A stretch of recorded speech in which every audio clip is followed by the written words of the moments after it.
In this video, we're going to dive deeper into the 4 different phases of your menstrual cycle so that you can get a good foundation for starting your cycle syncing journey. Hi there, if you're new here, my name is Antonie and I talk about self-development for women and feminine people and how to start living a more empowered and energized life that you love. So if that sounds like something for you, then make sure to click that subscribe button. So this is the second video in a 2-part video series all about cycle syncing. And in the first video, we talked about the overall concept of cycle syncing and what it is, as well as what it means for your life, health, productivity, energy, and so much more, and why cycle syncing can be super beneficial. And we also went over a couple of important notes to know before you start cycle syncing. So if you haven't already, I really recommend that you check out that video first, and then make sure to come right back here. So let's meet the 4 different phases of your cycle. The first phase we're going to cover is the follicular phase, which is the phase that comes right after your period or your menstrual phase. And this phase usually lasts for about 7 to 10 days. And this phase is all about starting new things, being creative, and planning your life. So this is essentially a time that is great to plan things and do anything creative and essentially prepare for the rest of your cycle. And it's also a time that is great to start anything new. So if there's a new activity you've been wondering about starting, maybe a new class or anything like that, this would be a great time to do that because you will feel more open-minded to it. Or maybe there's a new activity you want to do with your partner, it's a great time to do it. Or if there are just any projects that you want to get started on, this is the time. And it's also a great time to just brainstorm and again, be creative and start generating those amazing ideas and creativity that you do have within you. And it's also going to be the phase where you start building more energy. Again, it comes right after your period where you usually don't have as much energy, but then this phase is when you start building more energy and you start feeling more energetic, which is why it can be a really good time for things like cardio exercise or a bit more heavier exercises that just allow you to really build and take advantage of that energy. The following phase is called the ovulatory phase, and this phase usually lasts about 3 to 5 days. And as you may have guessed, it's the phase where your body is ovulating and releasing an egg. And because of the way that that affects your body, this is the time when you are in your most social phase. And this is where you will be primed for communication, whether that's verbal or written. So anything that you need to communicate in any way, whether it's having a meeting or delivering a speech or just having an important conversation with someone, this is the time when you will be the best at putting your words together and communicating your message. And it's also essentially just going to be the time when you want to be the most around people. So scheduling any form of social time is the best thing to do for this phase. And it might also be the way that you provide yourself with self-care during this phase to just allow yourself to connect with other people and get your battery filled in that way. And this is the phase where your body will naturally have the most energy. So this is the time to really crank it up with some really good heavy exercises or just taking your chances out on the dance floor and just having fun with all of that energy and excitement that you will feel. And because this is your ovulatory phase, this is also the time when you are the most magnetic to other people. So if you are considering going out on a new date or there is just someone that you want to make a good impression on, this would be the phase to schedule that meeting for.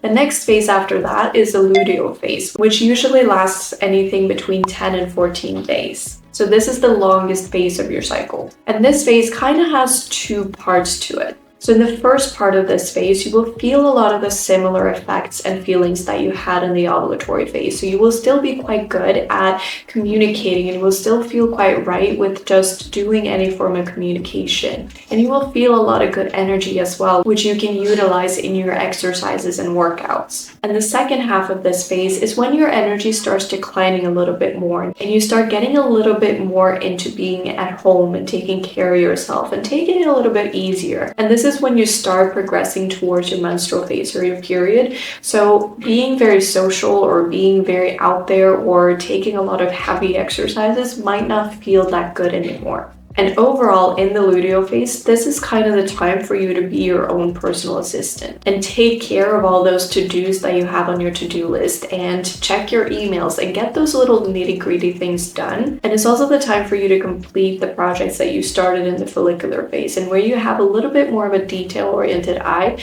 and it just feels really, really good to get things finalized and complete things. And it's also the time when it feels really good to get organized and to take care of your home and clean. Just feel like you are taking care of what's yours and getting things to a good completion place. And again, in that second part of your luteal phase, you might feel like you want to take things a little bit slower and take it a little bit easier and just spend more time taking care of yourself and taking a bath or reading a good book or just taking it a little bit gentler. And remember as well that the next phase, which we're going to talk about soon, will be the menstrual phase in your period. And as a woman with female biology, I know that you know what your period can be, and it's a heavy process. And remember as well that your body is actually doing a lot during that phase, and it's going through a lot, and it doesn't have that much energy to work with to do all of those processes. So taking well care of yourself in the luteal phase and taking it a little bit easier and making sure that you get some good nutrition and making sure that you are taking care of yourself and essentially storing up some energy for the next phase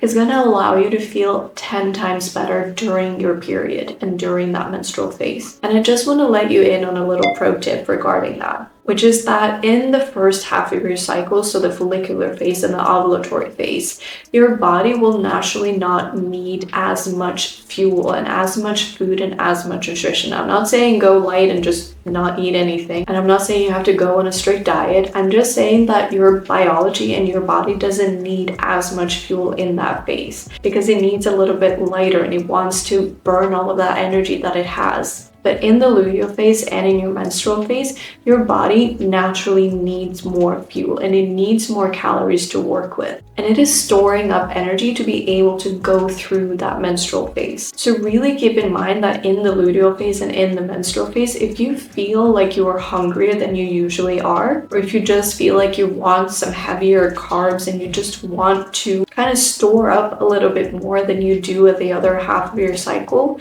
then there's nothing wrong with that. There is nothing weird about that, and there is no reason for you to stop yourself from doing that because your body is actually needing that. It is desiring that, and it is communicating to you that that's what it needs. And so the best thing that you can do for your body is give it that. Give it proper nutrition. Give it what it needs to build up and store up the energy that it needs. And so the final phase is the menstrual phase, or essentially when you have your period. And this phase usually lasts about 5 to 7 days. And during this phase, your hormones are at their lowest levels, which means that you don't have as much energy to go on. And this is the time for you to simply take it more easy, rest and recharge so that you can feel great again in the next cycle. And this is the time when you are the most reflective and intuitive. Your brain actually changes throughout your cycle, and this is the time when you will be the most intuitive. You will be able to synthesize how you feel and the facts that come into play. And so this is the time to really get real with yourself and really look at where you've been and where you want to go and how you feel about your own progress and how you feel about important things in your life. And this is also the time when you will have a really high attention to detail. So let's say you've written an essay and you need to proofread it and you need to check it. This would be an amazing time to do that because you will spot those little typos and errors that much easier. But overall, this is the time to take it gentler, and that comes with your exercise as well. I know that society keeps pushing for the idea to have a consistent workout routine and work out every day, for example, or 5 days a week.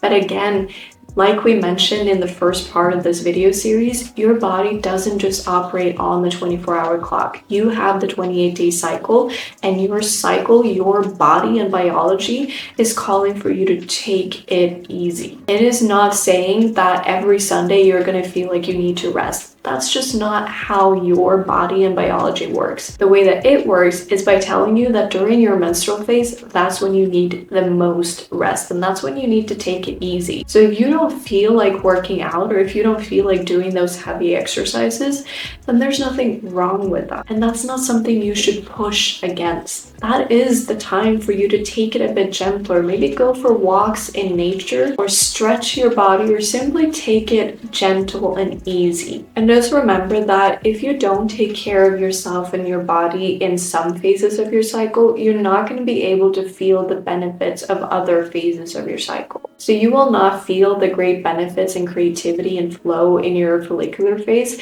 if you forget to take care of yourself in your menstrual phase. Each phase has different needs and desires, and they are equally important and valuable. And you need to support your body through each of those phases. And just a really important note, whenever we talk about this 28-day cycle, it's not because you will necessarily be on an actual 28-day cycle. That is simply the average, meaning the average between all the different lengths that women go through in their cycles. So honestly, most likely you are not going to be on a 28-day cycle. And there is nothing wrong with that, and that doesn't mean that you're not normal. And according to the book In the Flow by Elisa Vitti, a regular cycle is anything between 21 and 35 days. And remember as well that if you are just getting off of hormonal birth control, or if you are just starting cycles, meaning you just got your first period, it will take a little while before your cycles get regular. But also remember that if there isn't any particular reason why you should be outside of that gap, so outside the 21 to 35 days, then it's important for you to check that out and learn why, and actually listen to your body and look at the signs that your body is telling you. And I also want to give you an extra little pro tip that just is something that I hope will help you in case you read anything else about menstrual cycles, and just to avoid any form of confusion, because there are essentially kind of two ways to look at your cycles or to measure your cycle. And so the first kind of more technical way is the fact that day one of your period is considered day one of your cycle, which means that in a lot of ways you can think of your menstrual phase as the first phase of your cycle. And this is true no matter what, and it is the technical way, but there is also the cycle syncing way that looks at it a little bit differently. And it doesn't look at it differently in terms of the way that it technically works. It just looks at it differently in the way that you can structure your life and the way that you can live in sync with your cycle. And the way that this is structured is just that the follicular phase is kind of considered the first phase of your cycle, where again, the follicular phase is when you get creative and when you start new projects and when you can plan your month. And then it goes all the way into your menstrual phase, where you kind of wrap up the month and where you reflect back on the month and where you take it more easy and you recharge for the next cycle. So just in summary, essentially in the technical way, your day one of your period is the day one of your cycle. But when it comes to organizing your life and syncing with your cycle, you often think of the follicular phase as the first phase of your cycle when you start a new cycle and you're ready to start something new. And then something else that is super, super important to remember when it comes to cycle syncing, and when it just comes to understanding and knowing about your 28-day cycle and understanding your own biology. And that is that knowing your cycle is not just about fertility. And it's not something that you should put off just because you're not trying to conceive right now. Because knowing your cycle and understanding your cycle is not just about fertility. It is about your health and your productivity and your well-being for now and for the future, because there will be a lot of things that you might be experiencing. Like you might be really low in energy, you might feel really unfocused and scattered, or you might struggle with a lot of PMS like bloating or acne. And all of these things are symptoms of your hormones being imbalanced. And cycle syncing is overall a way to help you balance your hormones and to reduce and eliminate those kind of symptoms. So as you heard, none of what I said had anything to do with your level of fertility. So just remember that you not trying to conceive or you not caring about ever conceiving because you might not actually have a desire for a biological child doesn't mean that cycle syncing isn't for you. Doesn't mean that you won't benefit from balancing your hormones and living in sync with your cycle. And if you are ready to start living your life in a way that honors and benefits your 28-day cycle or your infradian rhythm, then I highly recommend you checking out a product that I recently released called the PJ or Planner and Journal. And this is a system that's been designed in guiding you to organize your life based on the 4 different phases of your cycle and to get the most out of the different phases and actually manage your life in a way that honors your best strengths and needs and desires throughout the month and throughout your cycle. So if you haven't seen this product already, I really recommend you checking it out to give yourself the opportunity to live outside of the hustle culture and to finally find a sustainable way out of burnout, the way that this system allowed me to. So if you're into cycle syncing or if you are just learning about it, I really hope these 2 videos brought you some value and got you excited about taking charge of your own productivity, energy, and overall life by embracing an entire biological system that is already within you and just waiting for you to unleash all of its hidden potential. So if you liked this content, I really hope that you will click that like button. And as always, feel free to leave any comments. I'd love to hear about your journey in cycle syncing and where you're at. And make sure to subscribe to the channel so that you don't miss out on any other videos. And in the meantime, check out these videos.